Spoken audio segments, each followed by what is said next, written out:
I'm Joe Catalano with an AM Quincy news update for Monday, April 1st. William Delahunt, former Democratic congressman and Norfolk County District Attorney, died on Saturday at his home in Quincy following a long-term illness. He was 82. A family spokesman says Delahunt was surrounded by his family when he died at his home at Marina Bay. He is survived by his fiancée, Julie Pagano, his daughters, Kirsten of Dorchester and Cara Delahunt Bobrov from Milton, two grandchildren. The Delahunt family shared a statement calling him a cherished father, fiancé, grandfather, and former husband, adding that he passed away peacefully. They did not disclose his cause of death. Delahunt was born in Quincy on July 18, 1941. His parents, Ruth and William, were a homemaker and sales manager, respectively. He graduated from Thayer Academy in Braintree, Middlebury College in Vermont, and Boston College School of Law. Delahunt was first elected as a Ward 5 councilor in Quincy, then served as a state representative from 1973 to 75, until then Governor Michael Dukakis appointed him to fill an unexpired term as Norfolk County District Attorney. Holding that role until 1996, he went on to represent Massachusetts' 10th Congressional District from 1997 to 2011. After finishing his last congressional term, Delahunt formed the Delahunt Group, a consulting and lobbying firm. It was in the late 70s he created what was considered the nation's first prosecutorial domestic violence unit. The Norfolk County Superior Court building in Dedham was renamed in his honor in October of 2022. Now, visiting hours for Delahunt will be held this Friday from 2 to 7 p.m. at the United First Parish Church, the Church of Presidents in Quincy Center. A funeral will follow at 11 a.m. Saturday at St. Gregory's Parish in Dorchester. A Weymouth woman says that she had a package stolen from right off her front porch by a person pretending to be a delivery driver. Surveillance video shows the porch pirate dressed up to look like a DoorDash delivery person. Rachel Gilmore says the stolen package contained birthday gifts for her daughter. Gilmore said in her 7 years living on the busy street in Weymouth, she's never had any issues with packages being stolen. The video appears to show the thief walk up with a DoorDash delivery bag, look around, then snatch a package from the front porch. Happened on West Street in Weymouth.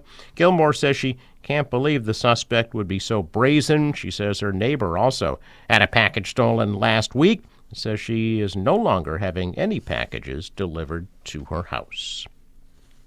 Several policies that were put in place in Massachusetts during the pandemic, including the sale of alcoholic drinks with takeout food, are set to expire soon as the legislature continues to hash out the details of the supplemental budget. Policies such as a flexible graduate student nursing program, expanded outdoor dining, and to-go cocktails will be no more. The Massachusetts House passed a supplemental budget that includes making to-go drinks permanent, but the Senate version does not contain that. Massachusetts Restaurant Association supports permanent to-go cocktails because it's popular among consumers and is already legal in other states. Governor Healy also supports the policy. Owners of liquor stores, however, are opposed to making the sale of to-go cocktails permanent. Members of the House and Senate are still negotiating behind closed doors. Even if state lawmakers reach an agreement, the legislation still would require the governor's signature. A decade after two firefighters died when they became trapped in a brownstone in the Back Bay by a fire caused by sparks from welders working next door, the Senate has passed a bill aimed at toughening oversight of so-called hot work. The fire in March of 2014 took the lives of Lieutenant Edward Walsh and firefighter Michael Kennedy. They were trapped in the building's basement and died from smoke inhalation and burns. The bill requires the Department of Fire Services to develop a publicly accessible database to document notices of code violations and fines from violations of the state fire code, including the failure of an individual to maintain hot work training certification, performing hot work without hot work training certification, and failing to comply with hot work permits. Investigators determined that Wind Whipped fire was started by welding sparks from work being done by 2 employees of an ironworks firm without the proper permit next door. Investigators determined the actions were irresponsible and careless, but not criminal. Kennedy was a former Marine and volunteer for burn victims for Big Brothers and Big Sisters of America. Walsh was married with 3 children. In 2015, the state fire marshal, along with the Boston Firefighters Union and State Firefighters Association, called for passage of legislation to establish a commission to study strengthening state regulations for welding and similar work, including stronger penalties for violations and for training certification.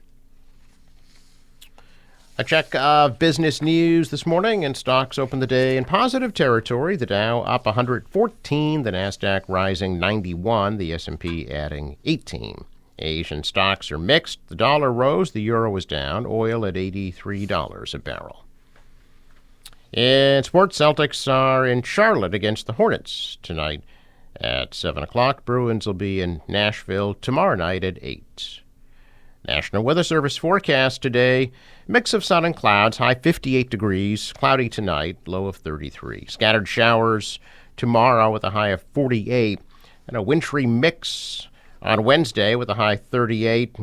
Wintry mix continues Thursday, high 40. With the boater, waves about a foot, southeast wind 5 to 10 knots, next high tide 5:31 p.m. Sunrise 6:25, sets at 7:10. I'm Joe Catalano with an AM Quincy news update for Monday, April 1st.